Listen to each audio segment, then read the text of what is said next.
Hey, what's up, everybody? This is Elenbaas from Nightlight Astrology, and you are listening to September horoscopes. And this one is for Leos. For those of you who are checking this out for the first time, I've been doing written horoscopes for quite a while for astrograph.com. I'm going to actually show you their homepage so you can check it out. Astrograph is a really cool website that features easily one of my favorite astrology software programs called Time Passages. So you can check it out right here. I would highly recommend this program for people who are new to astrology or looking for a good phone app or desktop app to run birth charts and to maybe study astrology a little bit more seriously. I use this program. I also use SolarFire. Time Passages is more affordable, more flexible, or not. I should say it's more intuitive. It's more user-friendly in a lot of ways. It doesn't have some of the super advanced features of SolarFire, but frankly, most people don't need them. So I again couldn't recommend this one more highly. Plus, I work for them, so hey. I write horoscopes as a guest columnist for them this year. You can check out your horoscope, the written edition, on the horoscopes tab. Just check out the glyph for your sign. So for Leo, you just click on Leo, and you'll see that Henry has an overview that he writes. Henry's the owner, founder of Astrograph. And then you'll find my written version of your horoscope there as well. So August's are up right now, but September's will be up shortly. All right, so that being said, let's dive into your horoscope. So the month gets started. I'm actually going to annotate so you can see some of the things that I'm talking about. The month gets started really on September 3rd as a transit from Mercury to Venus is perfecting. So Mercury is in your home sign of Leo to begin the month, and it's in your first house, and it's going to be making a sextile to Venus in Libra in your third house. Now, this is a pretty fast-moving transit, but it's a nice, sweet little transit, and it features ease and grace in communication and the ability to use your charm or your natural communicative and expressive gifts in order to convince or persuade people of something, make a deal, come to a compromise, negotiate a conflict. It's a really nice aspect for buying or purchasing things that you need to have, finding a good deal. You do want to be careful of sort of being too theatrical or over the top, but generally speaking, there's kind of an aura of smoothness and likability, you might say, even though Leos are pretty likable already, with Mercury and Venus getting together. You could also see things like your siblings or relationships to siblings sort of featured right now. That's a possibility. Or maybe some good news or some nice or enjoyable correspondence with somebody, hearing from someone maybe, and having one of those nice dinner or coffee conversations with a friend. Like it's generally the kind of transit that brings things together, makes things pretty smooth and easy, especially around communication and relationships. So that one kind of begins the month, and then from there we go forward to September 8th. On September 8th, Venus is going to be moving into a square with Mars from your third to your sixth house. If you employ anybody, whether that be a nanny or people that you are in charge of at work, you want to be careful. Tensions could be a little bit higher with regard to people that you employ or people that are in your service or something like that. In the workplace too, just within the daily grind, the sixth house can sometimes just sort of denote your daily hustle and bustle, your daily work life. Venus and Mars in a square can mean that there are some conflicts or tensions sort of in the air in relationships, especially in the work environment, or again with people that would be like someone that you would pay or someone that you're in charge of. At the same time, third house can bring up siblings or neighbors, some tensions possibly there. But Venus and Mars squares are also, in some ways, they're all about sort of sexual chemistry and creative tension. And so this could be a moment in relationships in general where there's also kind of a chemistry and a tension that's productive or creative. in nature, so watch for that as well. Third and sixth house also has to do with maybe making some significant changes to your daily travel schedule if you have to travel a lot, or your daily the way that you navigate your day-to-day responsibilities and duties. And it could also be about just a moment where you're wanting to be really productive, but you also have to make sure that that you're not steamrolling anybody by being so productive. So those are things to kind of keep in mind right now as well. Then on the next day,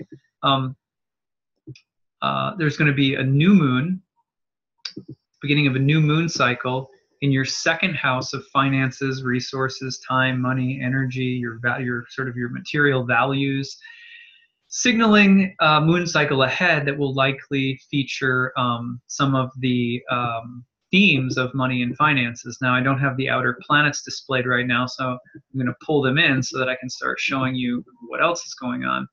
This new moon will also feature an opposition to Neptune in the 8th house, which means that there could be issues around money in relationships, meaning maybe you're asking questions about, are our responsibilities even or equal? Am I paying the same amount as you're paying? Or is it my time to pick up the slack, and maybe at an earlier point my partner picked up the slack?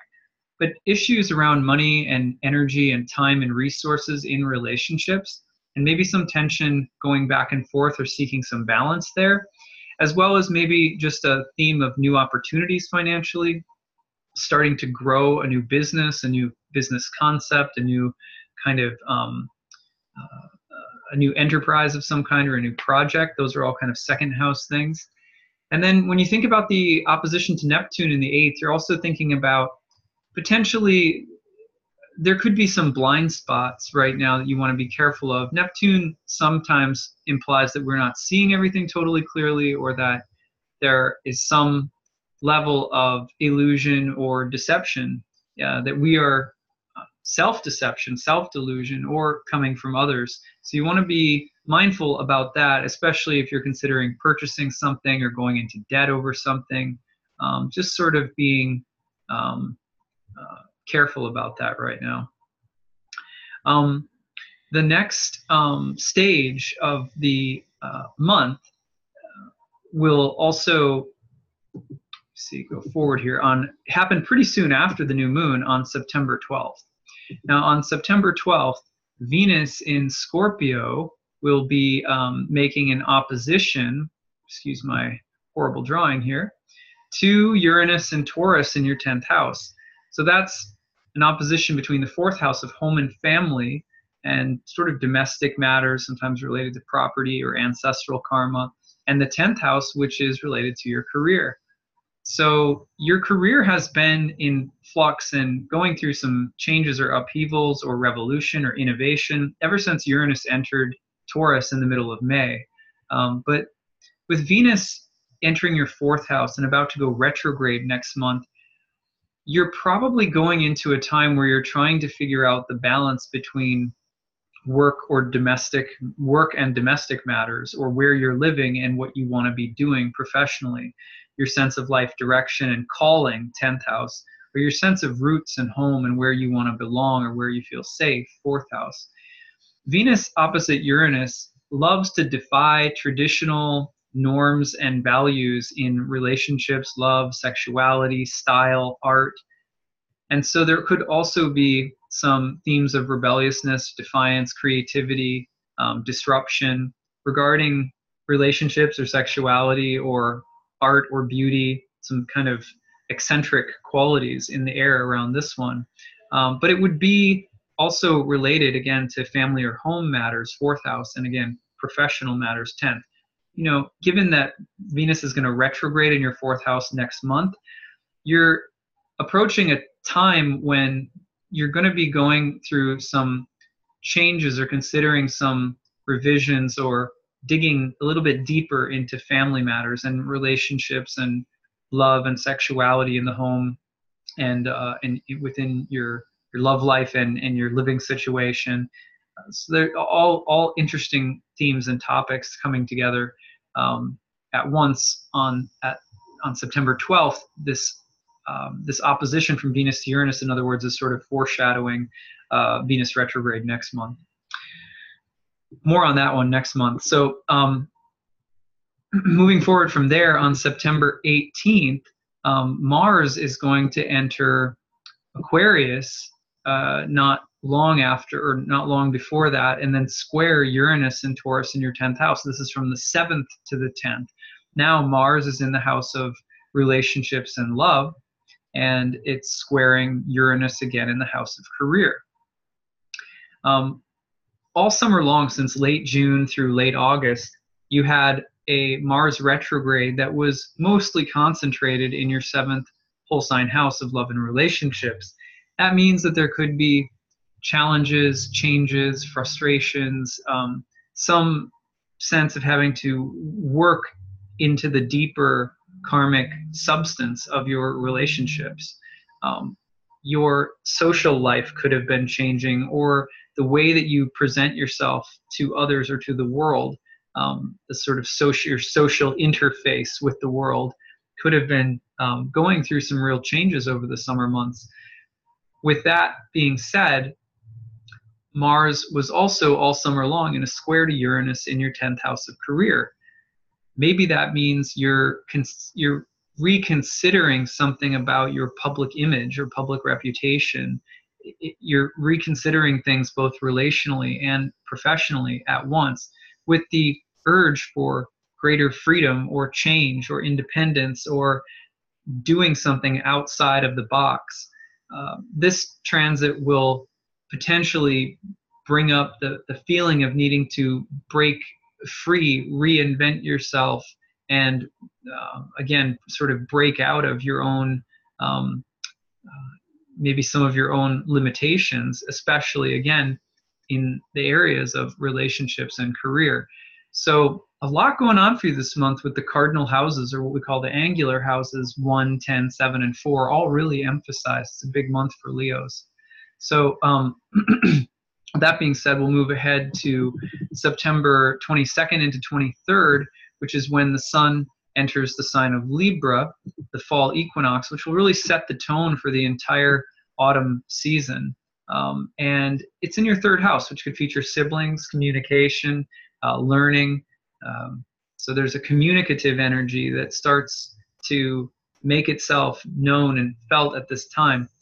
Basically, even though there's this kind of rebelliousness and a more intense energy for a while that's been taking place in your relationship house with Mars there, the autumn season is going to be, in many respects, about bringing diplomacy, fairness, balance, kindness, beauty, truth, justice, those Libran qualities into the way that you communicate and the way that you present yourself, even when there may need to be more Mars-like qualities, the god of war, right? Bringing those energies into your relationships, or maybe particularly into home or the workplace. So looking for greater balance and harmony in how you communicate, or in embodying that somehow. Maybe you're mediating conflicts for others, or you're taking a role as a leader in some respect, an innovator, and yet you are going to have to be very tactful about how you do it. Finally, on September 24th, there's a full moon in Aries, and I'll sort of advance the chart so that you can see it. Comes in on the 24th and basically into the 25th, but this will move this around so you can see it just a little bit more.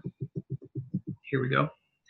So this one takes place between your 3rd and 9th houses. So the full moon is in your 9th house, opposite the sun and Mercury in your 3rd house, and both are getting a little T-square action from Saturn in the 6th. This is a really interesting moment for you. It's an intense full moon for everybody. But in your 9th house, the spotlight will be on the topics of higher education, religion, spirituality, mysticism, the search for truth or meaning. Whether you're a physicist or a mystic, the 9th house has to do with the pursuit of truth. It can also involve things like foreign countries or long journeys. So those topics are all highlighted at this full moon moment. But there's also this, with the moon in Aries, which is a very fiery, passionate, intense um, sign, Mars ruled. Again, the element of how to communicate what you're passionate about, what you're passionate about, what you believe, especially in relationships with others, but making sure that you do it in a way that's balanced, that's fair, that's just and wise and discerning. That's part of the emphasis of the Sun and Mercury in Libra in the opposite house, where the Sun is your personal planet. So how do you work to embody an expression or communication of your own beliefs and convictions in a way that's balanced but also passionate? You know, there's a certain intensity that you have to bring at this time, or that will be in the air at this time. T-squaring Saturn in the 6th is maybe about how to make beliefs practical, how to put them in practical, tangible service in the world. Or it could be about a certain feeling of exhaustion, or a feeling of dealing with intractable people, or people who are demanding a certain kind of standard that's too rigid or that's too conservative, or on the other hand, needing to perhaps embody, or perhaps you need to embody a standard that's a little higher, that's more serious and committed. And Saturn's kind of bringing that energy into the mix of this full moon. So that's what we've got for you for the month of September. And I hope that this was interesting and helpful for you. I'd love to hear from you guys and all you Leos out there and how things are going. Last but not least, I'll switch over and tell you how you can learn more about what I'm up to. Check out nightlightastrology.com. You can check out the certification courses that I have coming up. My next one starts in November. It's a year-long program. We study ancient Hellenistic astrology, but we do it in a way that makes a bridge to different kinds of modern concepts, modern psychological, archetypal, evolutionary kinds of concepts. So it's like, I call it ancient astrology for modern times. It's a cool course. I hope you'll check that out. I have some new private apprenticeships you can check out. You can also check out the fall speaker series that's coming up. Check out the readings that I do, stuff like that. So that's what I've got, and hope you have a great month of September. We'll see you next month. Bye.